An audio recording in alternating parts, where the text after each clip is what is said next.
If you are an intermediate language learner, you know the moment of truth. Oh, yeah. It's when you move from, reading the textbooks to real life, and then suddenly your brain just betrays you. Mm-hmm. You're in a conversation, you understand the question perfectly, and yet the moment you open your mouth to respond, nothing. Blank.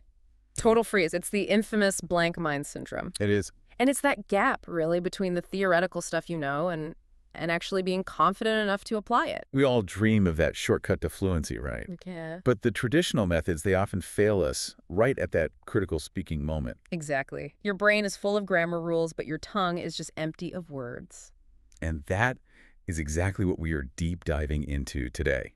We've sourced a ton of strategies from successful real-world learners, people like Maria from Barcelona and Marco, who mastered Italian. They've tackled these exact frustrations head-on. Right. So our mission here is to move beyond just, vocabulary lists and explore the practical immersion techniques and the psychological resilience that actually works. So we can show you how to truly master vocabulary and context, build that confidence, and finally combat that anxiety-fueled blank mind syndrome. Let's do it. Okay, let's unpack this and start with Maria's origin story. Academically, she was doing great, but when she first started learning English in school, she felt completely bogged down. I think we've all been there. Yeah. She described it as being overwhelmed by the grammar rules, the exceptions to those rules, and then the exceptions to the exceptions. Why is that kind of rule-heavy approach often so crippling? Well, because it treats language like it's algebra, a subject with right and wrong answers. Instead of a living, evolving tool, your brain gets trained to analyze, not to react. I see. So what was fascinating about Maria's breakthrough was her motivation shift. It wasn't about grades anymore. It was driven by culture. Right. She realized English was just everywhere, in movies, music, online, and she felt like she was genuinely missing out. That feeling of missing out, that FOMO, is such a powerful motivator. But the real turning point for her was necessity. It was driven by a really frustrating trip to London. Right. She went there, loaded with all this book knowledge, but found herself just completely unable to communicate. And that confirmed it for her. Application, not just memorization, had to be the priority. That trip was the fire under her feet, wasn't it? Oh, absolutely. She realized sitting down with a grammar book just wasn't going to get her across the finish line. The whole learning environment had to change from the classroom to the real world. So she dove headfirst into immersion. She used her favorite movies and TV shows, which is a pretty common starting point. It is. But the way she phased it was crucial. First, subtitles in her native language, then English subtitles, and then the big risky leap to no subtitles at all. And what was the immediate reality check when she finally ditched them? Well, the difficulty wasn't just the speed of the dialogue. No, it's the difference between textbook English and how people actually speak. Exactly. She recalled having to rewind several times just to understand a single sentence. That kind of patience is just so necessary because real-world English is filled with challenges that textbooks, they really minimize them. You're talking about all the nuances, I assume, the idioms, the slang. And especially those deceptive little devils, phrasal verbs. Oh, they are a learner's nightmare, absolutely, because the meaning is just not literal. You might know give and you might know up. But give up means quit. Right. Or take bring up. It can mean you mention a topic like, I brought up the new project, or it can mean raising a child. If you only learn the separate parts, you're guaranteed to get lost in a real conversation. So once Maria was committed to this immersion, what specific technique did she use to train not just her ear, but her mouth for that, that natural flow? She used a technique called shadowing. It's basically intense mimicry. Mimicry. Yeah. So what you do is you listen to a short clip of native dialogue, and using media like movies ensures it's natural, not academic, and then you try to repeat it exactly. So you're not just repeating the words. Not at all. You are essentially mimicking the entire sound wave. The tone, the rhythm, the pronunciation. It forces you to internalize the musicality of the language, not just the word order. That shifts learning from being this passive thing to something really active. And speaking of active listening that fits into daily life, she also used podcasts a lot. Podcasts are fantastic for this because they fit so seamlessly into your routine. Like your commute or doing chores. Exactly. And she had a clever strategy here, too. She started with podcasts that had transcripts available. So she could follow along. She could follow along, check anything she missed. Then she moved to ones without transcripts.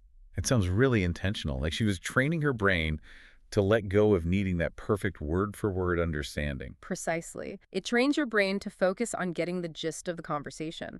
Because in casual speech, perfect comprehension is often impossible. You have to accept that getting 80% is the goal. Because demanding 100% just leads to that cognitive overload and frustration. Yeah. Okay, let's pivot now to what is. I think it's arguably the biggest logistical challenge for every learner: vocabulary retention. The forgetting curve. Yes, you look up new words today, and they are completely gone tomorrow. It's so frustrating. And it's because our brains are literally designed to prune information they think is unused. So to fight this, Maria detailed the importance of her vocabulary journal strategy. We all know we should write new words down. Right, but Maria insisted on writing the word down along with the complete sentence it was used in. Why is that context the absolute difference maker? Well, I guess if you just write down, say, meticulous, careful, that's just a static definition. It's flat. Right. But if you write, the accountant was meticulous about checking every single receipt, not just what it means, but how it behaves, who uses it, what kind of sentence it lives in. Exactly. The sentence provides meaning, register, grammatical behavior. That contextual glue makes the word so much stickier in your memory.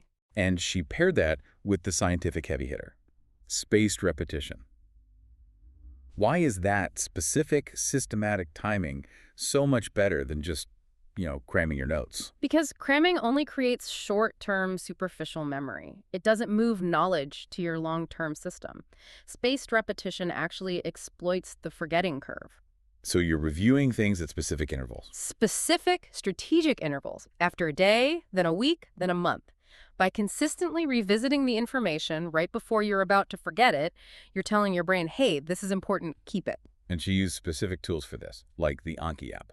Anki is fantastic. It basically automates that whole process with flashcards.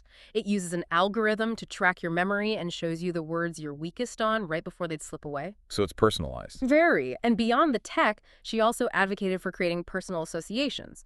So linking the word meticulous, for instance, not just to a definition, but to a specific person she knew, like an aunt who's super detailed with her planning. I like that. It grounds the abstract word in a real memory. But all that work is useless if you don't actually use the word right. That is the final non-negotiable step. If you only see words when you're reviewing them, they'll never migrate into your active speaking vocabulary. You have to take the risk and use them even if you stammer a bit. That active struggle is what makes them stick. Okay, now let's turn to the ultimate performance anxiety: conquering the blank mind syndrome. We started with this. Why does the brain just decide to freeze right when you need it most?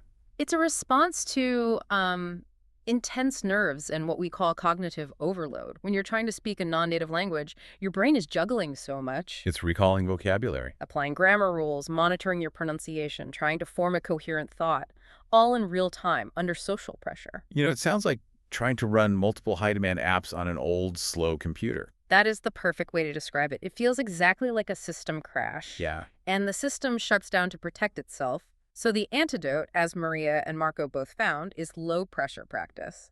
A low-stakes environment. Maria's technique was incredibly simple. Just talking to herself, narrating her day. Now I'm opening the fridge.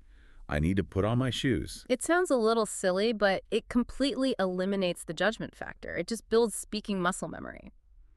Marco shared a similar experience learning Italian. He'd narrate everything he did in the kitchen. So if you forget the word for milk when you're alone, who cares? You found the gap without the social pressure. Exactly. I have to admit, I once tried narrating my grocery trip in German, and I forgot the word for spaghetti. So the pressure is real even when you're talking to yourself. It is. But what about when you're already in a high-pressure conversation and you feel that freeze coming on? That's when you need the safety net. Right. These go-to phrases designed specifically to buy you time. Things like, let me think about that for a moment, or that's a great question, let me take a second. It just buys your brain a few critical seconds to access the files without that awkward, silent pause. And here's where Maria's advice gets really useful. Shifting your focus completely. The ultimate goal isn't finding the perfect word. It's communication. It's just communication. Don't panic trying to retrieve one specific noun. Use descriptive language instead. Like her story about forgetting the word refrigerator and just saying, the thing in the kitchen that keeps food cold. and marketed the same, describing a microwave in Spanish as the box that makes food hot quickly. The message gets through, and you keep the momentum going. Right. And if you do make an obvious mistake, one of the most powerful strategies is just to use humor. Just laugh it off. It's so disarming. If you mix up desert and dessert, which happens all the time, don't get flustered. Just joke, I guess I was craving sand instead of cake. It shows confidence. It shows you're comfortable with imperfection. Okay, finally, let's talk about advanced preparation. Beyond just memorizing words, what can you do to lower that anxiety before you even walk into a high-stakes conversation? We saw two core techniques. First is visualization, actually picturing yourself confidently having the conversation beforehand. It kind of preloads the vocabulary. It does, and it reduces the anxiety. Second is themed vocabulary. So don't just learn random words. Group them. All words related to travel, for instance. Exactly. Luggage, boarding pass, departure, or everything for a job interview. Resume, salary, qualifications. This trains the brain to cluster related words, making them easier to access together. So what does this all mean for you, the learner? The key takeaways seem pretty clear. 1. Immersion is priority 1. You have to watch and listen, even if you have to rewind a bunch at first. You've got to train your ear for the musicality of the language. 2. Context is king for vocabulary. Use those journals, use spaced repetition apps like Anki, and reinforce words in the sentences where they actually live. And 3, master the psychology.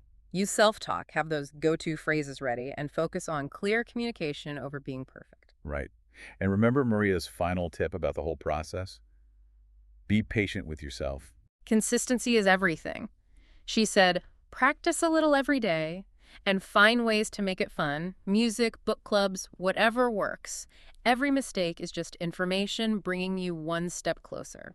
But the journey doesn't end when you can hold a simple conversation. Maria told us her current focus is on refining her understanding of idioms and cultural references.